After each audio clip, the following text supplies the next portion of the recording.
नमस्कार, स्वागत है आप सभी का। मैं हूं हिमांशु और आप देख रहे हैं हलचल इंडिया। बेबाक खबर तेज असर। आइए नजर डालते हैं आज की खबरों पर। सहारनपुर न्यायालय में आज तारीख पर पहुंचे नगीना सांसद चंद्रशेखर आजाद ने न्यायालय में पत्रकारों से बातचीत की और अयोध्या मामले को लेकर सरकार को घेरा। नगीना सांसद चंद्रशेखर आजाद ने कथित राम मंदिर चढ़ावा विवाद को लेकर भाजपा पर तीखा हमला बोला। उन्होंने आरोप लगाया कि भाजपा भगवान राम के नाम पर सत्ता में आई और अब उसी आस्था के नाम पर जुटाए गए चढ़ावे के पैसों में गड़बड़ी के आरोप सामने आ रहे हैं। सोमवार को एमपी एमएलए कोर्ट में शबीरपुर कांड से जुड़े मामले की सुनवाई के बाद मीडिया से बातचीत में चंद्रशेखर आजाद ने कहा कि चढ़ावा चोरी मामले में बड़े लोगों को बचाने और छोटे लोगों पर कार्रवाई का दिखावा किया जा रहा है। उन्होंने सवाल उठाया कि बिना एफआईआर दर्ज किए एसआईटी का गठन क्यों किया गया और जांच एजेंसियां इस मामले में चुप क्यों हैं। उन्होंने कहा कि यदि चढ़ावे की इतनी बड़ी धनराशि विकास कार्यों पर खर्च होती तो कई गाँवों की तस्वीर बदल सकती थी। आप ये मान लो ये जिस तरह से पहले आपको याद है कि लूट हुई थी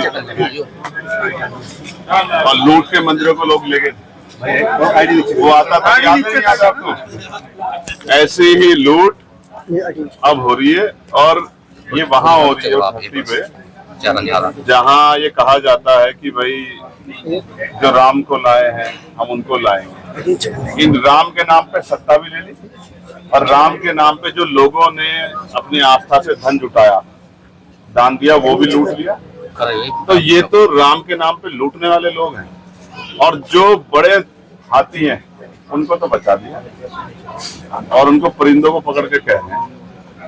किसी भी उसमें पूरा बोर्ड है, प्रधानमंत्री कार्यालय से लेकर इतने बड़े बड़े अधिकारी उसमें शामिल हैं। ये लूट कैमरे की निगरानी में हो रही थी। कहाँ है ईडी, कहाँ है इनकम टैक्स, कहाँ है सीबीआई? क्यों नहीं पूछ कर रहे हो भाई? 2 लाख रुपए में तो ईडी आ जाती है। संजय सिंह ने 1 लाख रुपए ले लिए थे, 1 लाख रुपए का आरोप लगा था संजय सिंह पर कि उन्होंने 1 लाख रुपए घुस ली तो ईडी वाले पकड़ के लेके जेल बंद कर दिया। कहाँ गई ईडी? मनी लॉन्ड्रिंग नहीं है ये, करोड़ों रुपए घोटाला का मामला, चांदी, तमाम तरह चीजें। हालांकि मैं तो बहुत इंटरेस्ट ले रहा हूँ कि जिन्होंने दे दिया उन्होंने तो दे दिया, लेकिन किसी के भी जो है आस्था का अपमान ना हो, इसका ध्यान रखना था सरकार को। तो जब अयोध्या में लूट हो रही है और लूट के बाद असर कैसा है, वो अयोध्या का 2024 का लोकसभा रिजल्ट आपके सामने है। तो जैसा करोगे वैसा भरोगे। स्वर्ग नरक का तो पता नहीं, यही मिलेगा जो कुछ मिलना है। एसआईटी का गठन किया गया, लेकिन अब आप समझ लो कि बिना एफआईआर के एसआईटी का गठन, और एसआईटी ने क्या किया और एसआईटी की रिपोर्टों पर कितना काम होगा सब आपके सामने। 1000 का घोटाला होने के बाद भी जो है 1000 सॉरी बता दो आप ही। 1000 करोड़ घोटाला होने के बाद जो है उन्होंने इस्तीफा दिया है। छोटी रकम है तो किस तरह देखते हैं? आप सहारनपुर को दे दो, यहाँ के सैकड़ों गांव आबाद हो जाएंगे। मैं फिर कह रहा हूँ, जो इष्ट है, ईश्वर है, भगवान है, जिनके लिए कहा, जिनको लोग नतमस्तक होते हैं, उन्हें पैसों की जरूरत नहीं है।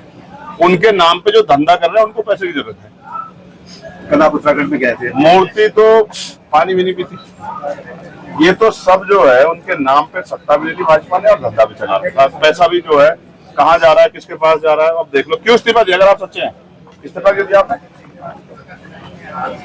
आपसे इस्तीफा दिलवाया गया कि चलो हम आपको लूट में जेल भेज रहे हैं, डकैती में, लेकिन आप इस्तीफा दे दो तो अपनी वो बचा लो। कहाँ गए आप मिलने? तो जान दिया आप मिलने, आपके साथ रोका गया है। पुलिस अगर सिर्फ पुलिस होती ना तो हाथ जोड़ के मन को हटा देता, लेकिन कल वहाँ पैरामिलिट्री फोर्स लगाई गई, एसएसबी और आईटीबीपी के जवान थे। और आप जानते हैं पैरामिलिट्री फोर्स का सबसे बड़ा समर्थक हूँ मैं। पार्लियामेंट में उनकी पुरानी पेंशन के लिए उनको शहीद का दर्जा मिलेगा, इसके लिए सबसे ज्यादा लड़ा हूं मैं। होम कमेटी हो या पार्लियामेंट या कहीं भी जहां अवसर मिले हो। लेकिन अब समस्या ये है, कल वही जवान मेरे सामने था तो मैं उस जवान से लड़ना नहीं चाह रहा था ना, मैं लड़ा, मैंने उनसे हाथ जोड़े। इस उसमें जो है जिस तरह की पीड़ा मुझे पहुंची वो तो मुझे रोज ही पहुंचती है। जब मेरे लोगों की हत्या होती है, जब हमारी बहन बेटे पर अन्याय अत्याचार बलात्कार होता है, तो पीड़ा में रोज होती है। लेकिन मैं फिर कह रहा हूँ, उन्होंने 30 तारीख का समय रखा है कल का, मैं कल फिर जाऊंगा, क्योंकि वहाँ के माहौल अच्छा नहीं है। लोगों को नहीं पता, जो घर में बैठ के बात करें उनको नहीं पता कि कल भी वहाँ एक पंचायत हुई, वहाँ गांव के बाहर एक बड़ा मंदिर से पंचायत हुई और उसमें कहा गया कि भाई हम जहाँ अगर कोई आएगा 100 टुकड़े कर देंगे। ये चाइना है, पाकिस्तान है, बांग्लादेश है, कौन सा देश है जहाँ इजराइल है, जहाँ जा नहीं सकता चुनाव सांसद और अपने लोगों से मिलने नहीं? भरत तिवारी का एनकाउंटर हुआ, यूपी तक के लोग उसके परिवार से मिलने जा रहे हैं। तो केतन जिसको जो है उसके पैर में कील ठोक दी, उसके गुप्तांग में कील ठोक दी, गड्ढे कर दिए, उसके हाथ में कील ठोक दी, उसकी बॉडी पे कोई जगह नहीं जहाँ उसको हड्डियों को तोड़ा ना गया, तो मैं उसके परिवार से क्यों नहीं मिल सकता? कारण क्या है?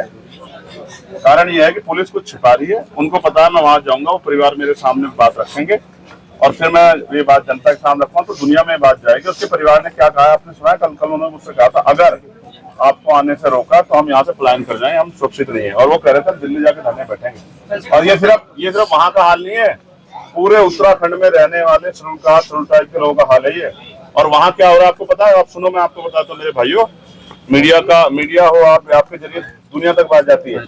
पहले वहां मुसलमानों को पीटा गया, फिर वहां जो टूरिस्ट गए उनको पीटा गया, लगातार पीटा गया, और फिर वहां नियंग सिखों के साथ क्या हुआ ये भी आपने देखा। वो बॉर्डर नहीं है, वो चाइना नहीं है, वो उत्तराखंड का ही एक बड़ा हिस्सा है। वो जानबूझ के जो माहौल खराब करने का काम कर रहे हैं, ये स्वीकार नहीं होगा। हम लोग वहां जाएंगे भी, लोगों की आवाज भी उठाएंगे। और शासन प्रशासन उन्होंने चुनौतियां दी है टुकड़े करने की, मुझे नहीं दी। वो उत्तराखंड के मुख्यमंत्री पुष्कर सिंह धामी जी को, उनके चीफ सेक्रेटरी को, उनके डीजीपी को दी, मुझे नहीं दी। मैं कौन हूँ? मैं वहां रहता नहीं हूँ। लेकिन उन्होंने धमकी दी, कानून व्यवस्था को चैलेंज किया था। इसका मतलब वो उत्तराखंड की सरकार को, हमारी पुलिस को, हमारी एजेंसियों को कुछ नहीं समझ रहे। वो सोच रहे हैं कि वही मालिक है। वो राजतंत्र समझ रहे हैं। ये राजतंत्र नहीं, लोकतंत्र है। यहाँ हर व्यक्ति की पीड़ा सुनी भी जाएगी और उसकी बात पे अमल भी करना। आपकी मुलाकात नजदीक है तो 27 चुनाव को लेकर क्या गठबंधन आपकी पार्टी के द्वारा किया जाएगा, अकेले चुनाव लड़ने दिया है? ये तो पार्टी के नेता बताएंगे, तो कार्य करता हूँ। अभी हाल ही में आपकी ओवैसी से मुलाकात हुई, आरजेडी से मुलाकात हुई, क्या कुछ बात की? आप तो कहाँ खबर आ गई? ये सूत्र है आपके या ऐसे ही आप डील चला रहे हैं? देखो, लोकतंत्र में मैं और वो साथ बैठते हैं जिनका आपने जिक्र किया। दूसरे जो साथी जिनका वो लखनऊ मुझसे मिले, वो बहुत सीनियर है इस आंदोलन में, और उन सबके लिए बधाई। और जो भी चुनाव की प्रक्रिया भी आपके सामने आएगी, कुछ छिपेगा थोड़ा ही। अगर 2027 की बात करें तो क्या आपकी पार्टी अकेले लड़ेगी या फिर गठबंधन की कोई गुंजाइश है? यार मैं अकेला आदमी नहीं हूँ, पार्टी हमारा लोकतंत्र है। जैसे बीजेपी की लिस्ट आने में कितना समय लग गया, जबकि लोगों को नाम पता था। तो जब कुछ होगा सब आपके सामने होगा, ऐसा मत करो। आप ऐसा मत सोचो कि मैं कुछ छिपा करूंगा। लोकतंत्र में कुछ छिपाएगा? अच्छा चलाओ या बुरा चलाओ, चलाना तो आप ही को, तो आप ही बताएंगे भाई। धन्यवाद सहारनपुर, हम तो सहारनपुर से है जो कुछ है। हमें सहारनपुर ने बहुत कुछ दिया है, इसलिए सहारनपुर का धन्यवाद। निकाह कल फिर होंगे हाजिर कुछ नई और ताज़ा खबरों के साथ। तब तक के लिए दीजिए हमें इजाजत। नमस्कार। हमारे YouTube और Facebook चैनल को फॉलो और सब्सक्राइब करना ना भूलें।